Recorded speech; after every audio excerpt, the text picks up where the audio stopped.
It's 4 o'clock in the afternoon, folks. I've got that there YouTube on the TV over there, and I've just froze it. I've just been watching the 10 o'clock edition of the United Stand with old Mr. Goldbridge there, and they're talking about United's midfield. I've mentioned this before, but I'll mention it again. I've just watched the 3 games of the tour. Well, I've seen the Everton one in its entirety. Same with the Bournemouth one. The first game, I seen bits of it was on, but I couldn't really pay attention to it. And I came away a bit disappointed, really. A little disappointed because I expected more, and we got a bit of an upturn in performance at the Bournemouth game. I expected more last night. Everton are on the bones, really, squad-wise. They've got players coming back from injuries in the heart of defence and no real pace there, and we didn't exploit. I was very happy with a couple of players, that Mbueno, however you call it. Fantastic first half, some great touches. Was gutted he went off. Really enjoyed watching him. Another couple of good performances there. But again, as many have been saying on Mr. Goldbridge's show today, and himself included, we're struggling centre mid. Now, I've said it before, I'll float it again. For me, if we don't get anyone in the transfer window, and I do hope we do, although for me, I would still go for centre forward and goalkeeper first. If we got no one, I think we've got an ideal person in that squad to do a job. And I've said it before, it's Martinez. I think Martinez will do a good job. Against him, he's got no height. But you don't necessarily need it centre mid. Pace, his pace is pretty good. He's better than most. He's probably better than anyone we've got in midfield.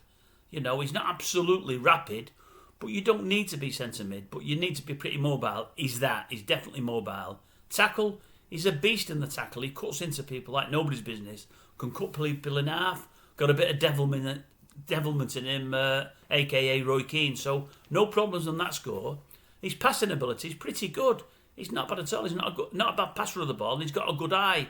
He's prepared to look for a pass, and he's prepared to promote the ball forward. I think he'd be ideal. Could he not be our Kante?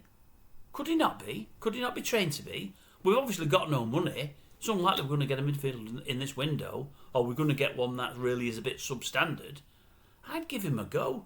If he was our only, or if we were short centre-back, then no. But at this moment in time, you take him out of the equation. If we got a centre-back, we've still got about 5, haven't we? We've still got 5 if you include Shaw as well. Not that I want to. For me, Shaw and Casemiro would be down the road, along with the 4 or 5 people on the naughty step. I'd get rid of those who think they don't want to go.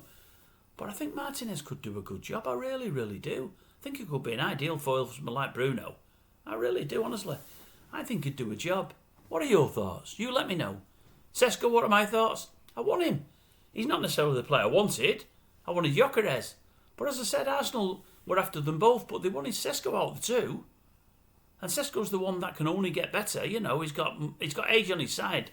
He's got years and years and years in front of him. But he can finish the job, and you need a finisher up front. And I think with Mbueno and Cunha, I think they'll create a lot of chances between them, and Bruno balls over the top and through the middle. I think we'll do well. He's got a bit of presence about him as well, Sesko. He's a big lad. He can knock people off the ball. He's got a bit of physicality. He's got the height. That was the big problem for me yesterday against Everton, and Amorin mentioned it. We were stuck for height a lot of the game. We were a much smaller team than them. They were much more physical. They bullied us a little at the back. They bullied us. And they bullied us because they had a fair bit of the ball. But if we start matches well and get a goal or 2 on the board before the game really, really gets going, we can have other teams on the back foot. So that won't be an issue to us. We need to start getting off the mark earlier. We need to put teams to the sword that bit earlier. That's my reading of it anyway. I'd like to know yours. Martinez for centre mid? If we can't get anybody, that's all I'm saying. What do you think? Let me know.